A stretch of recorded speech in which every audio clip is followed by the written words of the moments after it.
స్విమ్స్ కార్మికుల సమస్యలు పరిష్కరించాలని డిమాండ్ చేస్తూ సిఐటియు ఆధ్వర్యంలో నిరసన వ్యక్తం చేశారు. స్విమ్స్ కార్మికుల సమస్యలు పరిష్కరించాలని ఎన్నిసార్లు అధికారులకు విన్నవించినా పట్టించుకోకపోవడంతో ఈ నెల జూన్ 4వ తేదీ డైరెక్టర్కు, టీటీడీ అధికారులకు, రాష్ట్ర ప్రభుత్వానికి, ప్రజాప్రతినిధులకు సమ్మె నోటీసు ఇవ్వడం జరిగిందని, 3 సార్లు లేబర్ అధికారులతో చర్చలు జరిగినా సమస్య పరిష్కారం కాకపోవడంతో రిలే నిరాహార దీక్షలు ప్రారంభించడం జరిగింది. రిలే నిరాహార దీక్షలు నేడు స్విమ్స్లో పనిచేస్తున్న మహిళలు జయమ్మ, ఎల్ సరస్వతి, కె అరుణ, గౌరీ, ఎస్ సుజాత, బృంద, సుభాషిణి, ఉషా, నాగభూషణమ్మ దీక్షలో కూర్చోవడం, వీరికి పూలమాలలు వేసే దీక్షను సిఐటియు నేతలు ఆర్ లక్ష్మి, పి బుజ్జి దీక్షను ప్రారంభించారు. ఈ కార్యక్రమాన్ని ఉద్దేశించి సీనియర్ జర్నలిస్టు రాఘవ శర్మ మాట్లాడుతూ స్విమ్స్ యాజమాన్యం కార్మికుల పట్ల అనుసరిస్తున్న మొండి వైఖరిని మార్చుకోవాలని, కార్మికులు ఆవేదన చెందుతున్న యాజమాన్యం పట్టించుకోకుండా మొండిగా వ్యవహరించడం సరైన విధానం కాదన్నారు.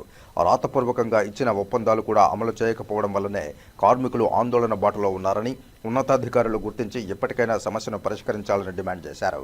యాజమాన్యం ఇప్పటికైనా స్పందించాలని, లేని పక్షంలో తిరుపతిలో ఉన్న పౌర సమాజం, కార్మిక సంఘాలు పెద్ద ఎత్తున పోరాడుతున్న కార్మికులతో పాటు నిలబడి ఈ ఆందోళనను తీవ్రతరం చేస్తామని, ఆ పరిస్థితి తెచ్చుకోకుండా వెంటనే సమస్యను పరిష్కరించాలని హెచ్చరించారు.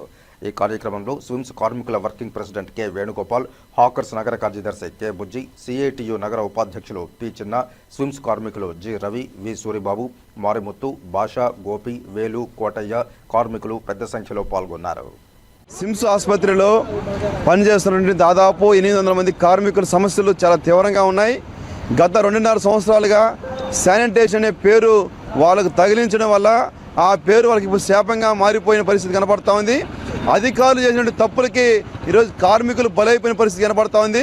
స్విమ్స్లో పనిచేస్తున్నటువంటి అన్ని విభాగాల కార్మికులకి ఇప్పుడు 2-3 సార్లు జీతాలు పెరిగినాయి. ఈ వార్డు బాయ్లుగా పనిచేస్తుంటే వాళ్ళకి మాత్రం జీతాలు పెరగడం లేదు.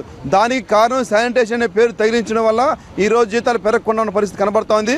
కాబట్టి దీనికి సంబంధించి శానిటేషన్ అనేటువంటి పేరును తొలగించాలని చెప్పి గత 2.5 సంవత్సరాలుగా స్విమ్స్ మేనేజ్మెంట్కి, టీటీడీ మేనేజ్మెంట్కి కాళ్ళు అరిగేలా తిరిగినా, అనేక సందర్భాల్లో వినతిపత్రాలు ఇచ్చినా, ధర్నా కార్యక్రమాలు చేసి చెప్పినా ఏమాత్రం కూడా పట్టించుకునే పరిస్థితి కనబడడం లేదు. అందుకని గతంలో ఈ నెల 4వ తారీఖున సమ్మెలోకి పోతామని చెప్పి సమ్మె నోటీస్ ఇవ్వడం జరిగింది. సమ్మె నోటీస్ ఇచ్చిన తర్వాత కూడా 2 సార్లు డీసీఎల్ కార్యాలయంలో చర్చలు జరిగినాయి. చర్చలు జరిగినా కూడా ఈ స్విమ్స్ యాజమాన్యం ఏమాత్రం పట్టించుకోకుండా, ఈ చర్చను కూడా లెక్క చేయకుండా కార్మికుల సమస్య పట్ల ఏమాత్రం పట్టించుకోకుండా వ్యవహరిస్తోంది. కనుకనే నిన్నటి రోజున కార్మికులందరూ కూడా సమ్మెలోకి వెళ్ళాలని చెప్పి రిలే నిరాహార దీక్షలు ప్రారంభించడం జరిగింది. ఈరోజు 2వ రోజు చేరుకుంది. ఈరోజు 2వ రోజు మొత్తం అందరూ మహిళలు ఈరోజు రిలే నిరాహార దీక్షకు నాయకత్వం వహించి కూర్చోవడం జరిగింది. రేపు మళ్ళీ ఇంకొక బ్యాచ్ కూర్చోవడం జరుగుతుంది. ఇట్లా నిన్న రిలే నిరాహార దీక్షలు కందారపు మురళి గారు, సిఐటి జిల్లా ప్రధాన కార్యదర్శి, ఆయన ప్రారంభం చేశారు.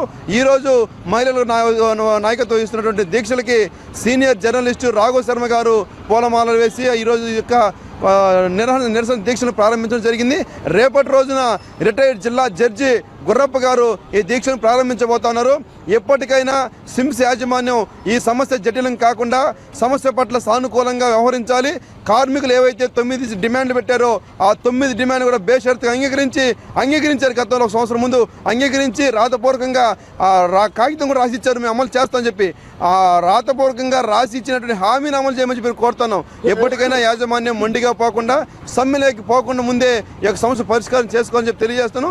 సమస్య పరిష్కారం కాకపోతే మాత్రం 30వ తేదీ నుంచి సమ్మెలోకి పోతామని చెప్పి హెచ్చరిస్తాను.